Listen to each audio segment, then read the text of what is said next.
Nemawar road पर बसे एक छोटे से गांव नाहर झाबुआ के ग्रामीणों ने खुद अपने बल पर बदली है अपनी किस्मत। इंदौर वन मंडल के अंतर्गत आने वाली नाहर झाबुआ सब रेंज में ग्रामीणों के प्रयासों से बनाया गया स्टॉप डैम वहां के जीवन के लिए वरदान साबित हो रहा है। संचित पानी से जहां ग्रामीण उन्नत सिंचाई कर पा रहे हैं, वहीं अपने सुधरे आर्थिक परिदृश्य में अब अपने बच्चों को अच्छी शिक्षा दिलाने के लिए भी अग्रसर है। इसके साथ ही जंगल और वन्य प्राणियों की सुरक्षा में भी वन विभाग का सहयोग कर रहे हैं। इंदौर से करीब 40 किलोमीटर दूर है नाहर झाबुआ गांव।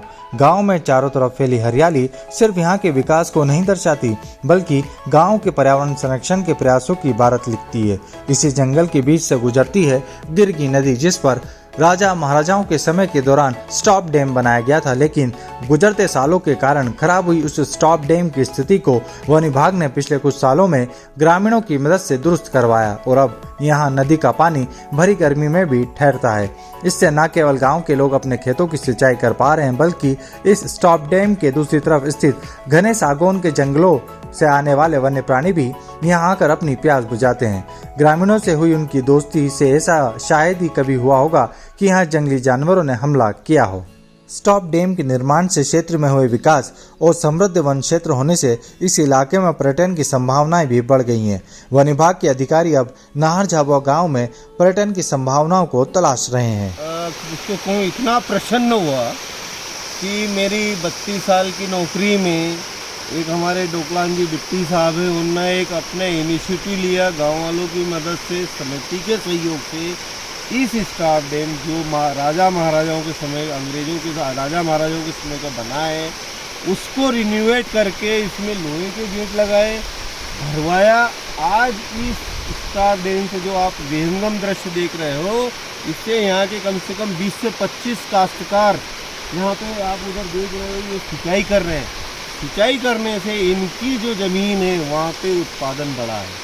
उत्पादन बढ़ने से ये हुआ कि इनकी इनकम बढ़ी। इनकम बढ़ने से ये हुआ कि इनने जंगल को भी सुरक्षित रखा और इनकम बढ़ने से अपने परिवार को भी अपग्रेड किया, बच्चों को भी पढ़ाने लिखाने के लिए लायक हुई। चर्चा में आया कि इसके नीचे एक साइट और है।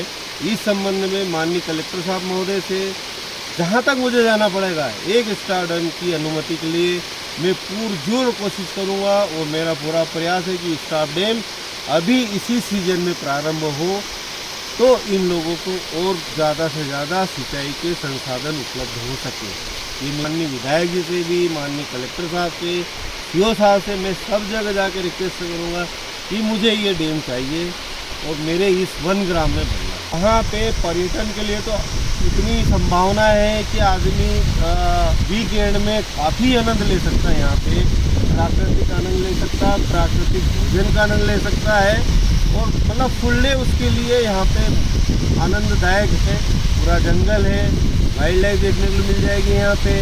तो संभावना है, जहाँ विकास होता है तो वहाँ संभावनाएँ भी पैदा होती है। आज अगर सिंचाई हो रही है, हमारे किसान भाई, हमारे वनग्रामवासी और आगे को सोचेंगे, बच्चों की पढ़ाने की सोचेंगे, अच्छा अपना मकान बनाएंगे, तो कहीं ना कहीं विकास की उसमें बढ़ते चले जाएंगे लोग। ये जो स्टॉप डैम का पानी रोकने से यहाँ के जितने हमने वन्य प्राणी हैं वो भी बड़ा आनंद ले रहे हैं उसका और उनको सुरक्षित जगह है। यहाँ पे हमारे ग्रामीण, हमारे वनग्राम के भाई लोग वन्य प्राणियों से अच्छी उनकी दोस्ती है, उनके साथ नुकसान करने की कभी आज तक सोचा नहीं, न कभी इस वनग्राम में किसी भी वन्य प्राणी की मृत्यु हुई अभी तक, ऐसा कोई प्रसंग नहीं है।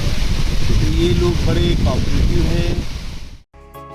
नाहर झाबुआ के ग्रामवासियों का प्रकृति के साथ यह तालमेल और सामंजस्य अवश्य ही नए भारत की एक संतुलित तस्वीर प्रस्तुत करता है, जहां तरक्की के लिए स्कूल और स्वास्थ्य सेवाएं भी हैं और पर्यावरण संरक्षण के सार्थक प्रयास भी।